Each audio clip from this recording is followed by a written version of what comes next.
जय श्री कृष्ण, जय श्री राम, जय सच्चिदानंद। सभी प्रेमी भक्तों का गुरु महिमा यूट्यूब चैनल पर मैं हार्दिक अभिनंदन करती हूँ, स्वागत करती हूँ। मेरे वीडियोज़ आप लोगों को कैसे लग रहे हैं, प्लीज़ मुझे लाइक और कमेंट करके ज़रूर बताइएगा। और अगर आप लोगों को पसंद आ रहे हो तो मेरा हौसला इसी तरह बढ़ाते रहिएगा। हम लोग एक मानव हैं जो छोटी छोटी बातों से में ही अपनी खुशियाँ ढूंढते रहते हैं। थोड़ी सी सफलता हासिल करते ही हमें अहंकार होने लगता है, जो अहंकार हमारा पतन का कारण होता है। आपने नारद ऋषि के बारे में तो सुना ही है, जो ब्रह्मा जी के मानस पुत्र थे। भगवान विष्णु के भी वो बहुत बड़े भक्त थे। देव ऋषि नारद विभिन्न लोकों में विचरण करते रहते थे। सूचनाओं के संचार में उनका विशेष योगदान था। जैसे आज के समय में हमारा Twitter, WhatsApp, Instagram, Telegram, YouTube, ये सब है वैसे ही। और श्रीमद् भगवद गीता में क्रम योगेश्वर भगवान विष्णु महाराज कहते हैं कि देव ऋषियों में मैं नारद हूँ। देव ऋषि नारद आत्मज्ञानी संत थे। वह अपनी वीणा की मनोहर झंकार के साथ प्रभु भक्ति का प्रचार भी किया करते थे, प्रसार भी किया करते थे। श्री रामचरितमानस में वर्णन आता है कि हिमालय पर्वत में गंगा जी के निकट एक बहुत रमणीक स्थल था। देव ऋषि नारद वहां गए, बैठकर भगवान विष्णु का स्मरण करने लगे। इसमें उनकी समाधि लग गई। नारद ऋषि की तपोमयी स्थिति देखकर देवराज इंद्र भयभीत हो उठे कि कहीं नारद ऋषि उनका अमरावती राज्य ही न ले ले।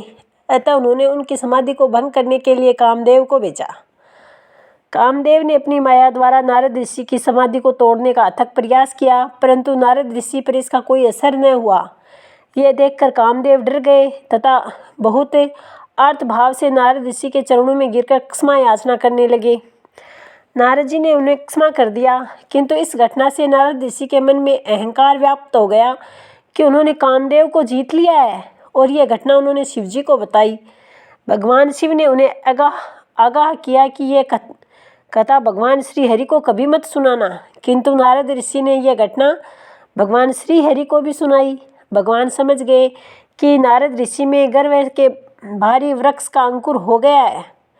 भगवान अपने भक्त के कल्याण के लिए सदा ही उसके अहंकार का विनाश करते रहते। अतः भगवान ने लीला रची और अपनी माया द्वारा एक बहुत ही सुंदर नगर का सर्जन किया, जहाँ अद्भुत वैभव था। उस नगर के राजा की एक सुंदर राजकुमारी का उसी दिन स्वयंवर होना था। जब नारद ऋषि महल में पहुंचकर राजकुमारी पर मोहित होकर अपना वैराग्य भूल गए, वह सोचने लगे कि यदि उन पर उस रूपवती सुंदर कन्या मोहित हो जाए तो जयमाला उनके गले में डाल देगी। उन्होंने भगवान विष्णु से विनती की कि वह उन्हें अपना रूप दे दे, जिससे वह राजकुमारी उन्हें प्राप्त हो जाए। भगवान ने उनकी प्रार्थना स्वीकार कर ली।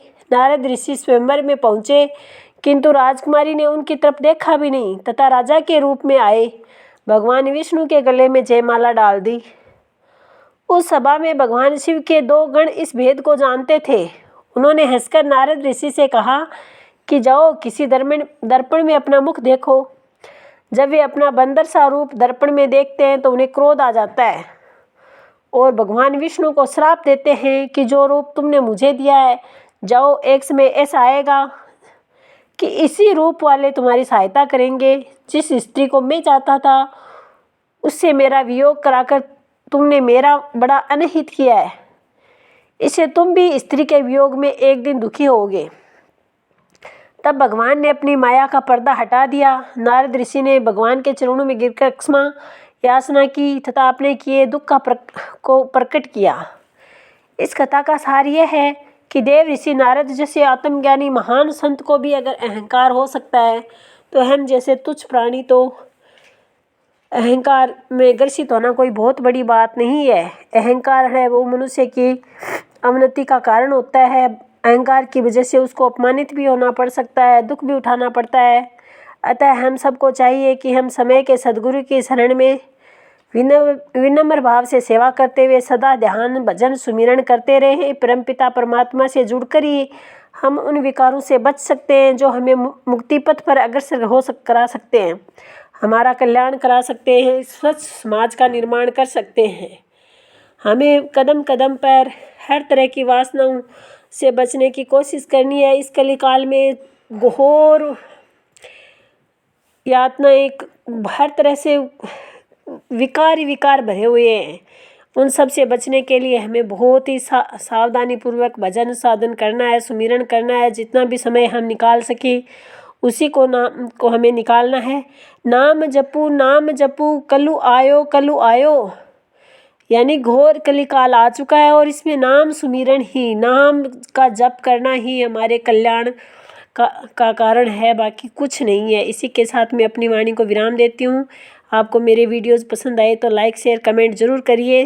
जय श्री सच्चिदानंद।